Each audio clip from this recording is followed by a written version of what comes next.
LGBT കമ്മ്യൂണിറ്റിയുടെ ഇടപെടൽ അതെന്തായിരുന്നു? അത് ഞങ്ങൾ ഈ ഒരു ഇഷ്യൂല്, വീട്ടുകാരുടെ ഇഷ്യൂല് നിൽക്കുമ്പോൾ കമ്മ്യൂണിറ്റിയിൽ നിന്ന് കുറേ പേര് ഹെൽപ്പ് ചെയ്തിട്ടുണ്ട്. കാരണം ഞങ്ങൾ പുറത്തായിരുന്നു, സൗദിയിലായിരുന്നു. അപ്പോൾ നാട്ടിലെ ലോ എങ്ങനെയാണ് ഇതൊന്നും പുള്ളി അറിയത്തില്ലായിരുന്നു.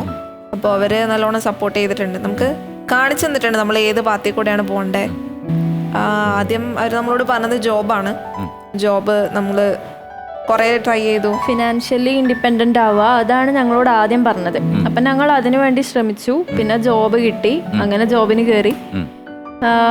അവരൊരു മാസീവ് സപ്പോർട്ട് ഞങ്ങൾക്ക് നല്ല പോലെ ഉണ്ടായിട്ടുണ്ട്. ഈ ABS ഫയൽ ചെയ്യാനൊക്കെ അവർ നല്ലോണം ഗൈഡ് ചെയ്ത് തന്നിട്ടുണ്ട്. അപ്പം അങ്ങനെയൊക്കെ നല്ലോണം ഹെൽപ്പ് ചെയ്തിട്ടുണ്ട് അവർ. നിങ്ങളെ പോലെ കുറെ ആൾക്കാരുണ്ടോ ഇവിടെ? കുറേ ആൾക്കാരുണ്ട്. ഈവൻ ഇപ്പോൾ കുറേ അമ്മമാർ നമ്മൾ മെസ്സേജ് അയക്കുന്നുണ്ട്. അവർ കല്യാണം കഴിഞ്ഞ് മക്കളായിട്ട് ജീവിക്കുക. അപ്പം അവർ നമ്മളോട് പറയുന്നത്, എനിക്കും മുന്നേ ഇങ്ങനെ ഒരു പെൺകുട്ടിയോട് പ്രേമം ഉണ്ടായിരുന്നു, പക്ഷെ എനിക്കത് നിറവേറ്റി അവളുടെ കൂടെ ജീവിക്കാൻ പറ്റിയില്ല. നിങ്ങൾ ജീവിക്കുന്നത് കാണുമ്പോൾ സന്തോഷമുണ്ടെന്ന് പറഞ്ഞിട്ടുണ്ട്. പക്ഷെ ആ അമ്മമാര് കല്യാണം കഴിച്ച കുട്ടികളായിട്ട് ഉണ്ട് ഇപ്പോഴും. പക്ഷെ അവരവരുടെ ലൈഫിൽ ഓക്കെ അല്ല, മാനസികമായിട്ട് ഓക്കെ അല്ല. ഭർത്താവ് ഉണ്ടെങ്കിലും ഉണ്ടെന്നുള്ളതേ ഉള്ളൂ, ഒരു കുട്ടി ഉണ്ടെങ്കിലും ഉണ്ടെന്നുള്ളതേ ഉള്ളൂ. But they are living for the sake of, അല്ലേ? ലിവിങ് ഫോർ സംവൺ, ആർക്കോ വേണ്ടി. അവരുടെ ലൈഫ് അല്ല അവർ ജീവിക്കുന്നത്. അപ്പൊ ഇങ്ങനെ കുറേ ഉണ്ട് ഇവിടെ.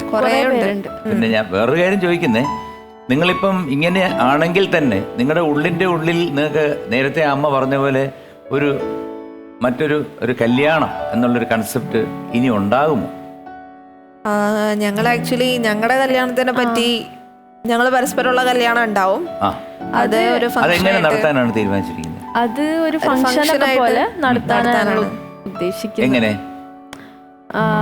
നിങ്ങളുടെ കൂട്ടുകാരെ ബാക്കി എല്ലാരെയും വിളിച്ചിട്ട് ഒരു ചെറിയൊരു ഫംഗ്ഷൻ മെമ്മറബിൾ ആയിട്ട് നമ്മൾ അക്സെപ്റ്റ് ചെയ്യുന്ന ആൾക്കാരുടെ കൂടെ. അപ്പൊ അങ്ങനെ മോതിരം മാറ്റലുണ്ടോ? ഉണ്ട്.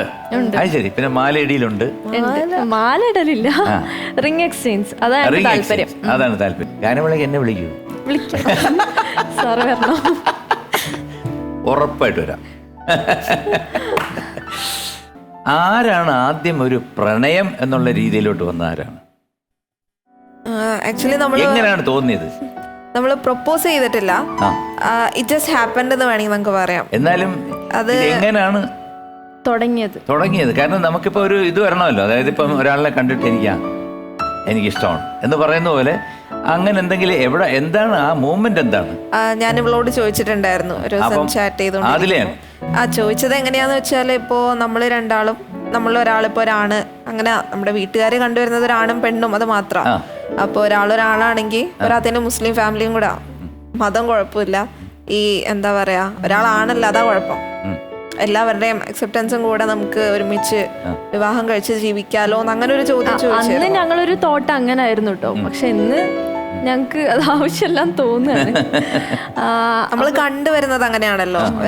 ഒരു കപ്പിളാണെങ്കിൽ ആണും പെണ്ണും, അത് മാത്രം നമ്മൾ കണ്ടുവരുന്നത് ആ ഒരു ഇതില്. അപ്പൊ അങ്ങനെ ഒരു ടോക്ക് വന്നപ്പോ ഇവളും പറഞ്ഞു, ശരിയാണ്, അങ്ങനെ ആയിരുന്നെങ്കിൽ നമുക്ക് ഒരു കുഴപ്പമില്ലാണ്ട് ഒരുമിച്ച് ജീവിക്കായിരുന്നു. ആ ഒരു ടൈമിൽ നമ്മൾ പറഞ്ഞിട്ടുണ്ട്. ചുരുക്കത്തില് ആദിലെയാണ് ഒരു സ്പാർക്ക് ഉണ്ടാക്കി വിട്ടത്, അല്ലേ? ഒരു സ്പാർക്ക് ഉണ്ടാക്കിയത് അത് ആദിലെയാണ്. സ്പാർക്ക് ഉണ്ടാക്കി വിട്ടതല്ല, സ്പാർക്ക് ഉണ്ടായിരുന്നു. എനിക്ക് ഓൾറെഡി സ്പാർക്ക് ഉണ്ടായിരുന്നു, മനസ്സിലുണ്ടായിരുന്നു സ്പാർക്ക്. അപ്പൊ ആദിലെ അതിനെ കൊത്തി. ഇല്ല, നമുക്കൊരു പൊസസീവ്നെസ്സും കാര്യങ്ങളൊക്കെ മൊത്തത്തിൽ ഉണ്ടായിരുന്നു. പൊസസീവ്നെസ് ഉണ്ട്. അപ്പൊ ഞങ്ങക്ക് തോന്നി ഇങ്ങനെ ആവാൻ കാരണം ഞങ്ങക്ക് രണ്ടാളെ നമ്മൾ തന്നെ ഒരു ഡൗട്ട് ഉണ്ടായിരുന്നത് പ്രേമമാണോ, അങ്ങനെയൊക്കെ നമ്മൾ തന്നെ ഒരു ഡൗട്ട് ഉണ്ടായിരുന്നു. അപ്പൊ ഇതിങ്ങനെ സംസാരിച്ച് വന്നപ്പോഴാണ് രണ്ടുപേർക്കും അങ്ങനെ ഒരു ഫീലിംഗ് ഉണ്ടെന്ന് മനസ്സിലായേ. പിന്നെ സൗദിയിലായ ആ ഒരു ടൈമിൽ ഞങ്ങൾക്ക് അറിയില്ല ഇതിനെപ്പറ്റി ഓവർ. പിന്നെ സെക്സ് എഡ്യൂക്കേഷൻ കുറവായതുകൊണ്ട് തന്നെ അധികം ഞങ്ങൾക്ക് ഇതിനെപ്പറ്റി അറിയാം ഇതെന്താണ്. പിന്നെ ഞങ്ങൾ സെർച്ച് ചെയ്ത് അതിനെപ്പറ്റി കൂടുതൽ അറിയാൻ തുടങ്ങി. അങ്ങനെയാണ് ഞങ്ങൾ മനസ്സിലായത്. അപ്പൊ നിങ്ങൾ ഈ ചെറുപ്രായത്തിൽ തന്നെ ഇത് തുടങ്ങിയപ്പോഴത്തേക്ക് നിങ്ങൾ ഇങ്ങനെ പ്ലാൻ ചെയ്ത് വന്നപ്പോ ഈ സാമ്പത്തികം എവിടുന്നായിരുന്നു? ഞങ്ങള് സേവിങ്സ് ഒക്കെ ഉണ്ടായിരുന്നു. നമ്മള് സേവ് ചെയ്ത് വെക്കുമായിരുന്നു. അതുപോലെ തന്നെ നമ്മള് സ്പോക്കൺ ഇംഗ്ലീഷ് ക്ലാസ് എടുക്കുമായിരുന്നു ഓൺലൈനായിട്ട്. അപ്പൊ അങ്ങനെ നമ്മള് മെല്ലെ. നിങ്ങൾ വെൽ പ്ലാൻഡ് ആണ്.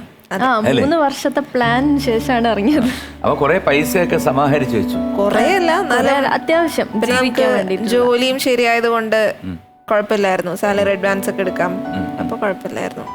നിങ്ങളുടെ ദിനചര്യ എങ്ങനെയാണ്? എത്ര മണിക്ക് എണ്ണിക്കും? 10 മണിക്കെങ്കിലും എണീക്കുമോ കാലത്ത്? ജോലി സമയം ഇപ്പം മോർണിംഗ് ഷിഫ്റ്റ് ആണെങ്കിൽ നേരത്തെ എണീക്കേണ്ടി വരും. അല്ലെങ്കിൽ ഞങ്ങൾക്ക് നേരത്തെ എണീക്കലില്ല.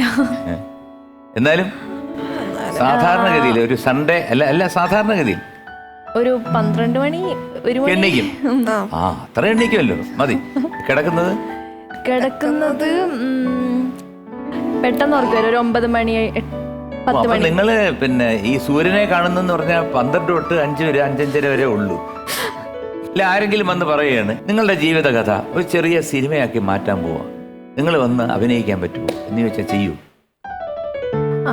അത് ഞങ്ങൾ ട്രൈ ചെയ്യും, ചെയ്യാൻ പറ്റുമോ? ട്രൈ ചെയ്യാൻ പറ്റുമല്ലോ, കാരണം നിങ്ങൾ യങ്സ്റ്റേഴ്സ് ആണ്, നിങ്ങൾ ഓൾറെഡി എക്സ്റ്റാബ്ലിഷ്ഡ് ആണ്.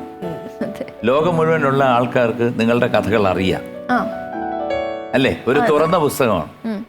അപ്പം അത് വെച്ചിട്ട് ഒരു പ്രൊഡ്യൂസർ ഒരു ഡയറക്ടറും വന്നിട്ട് ഒരു സിനിമ ചെയ്യാമോ എന്ന് ചോദിച്ചാൽ യെസ് ഓർ നോ? യെസ്. ഉടനെ അത് സംഭവിക്കും.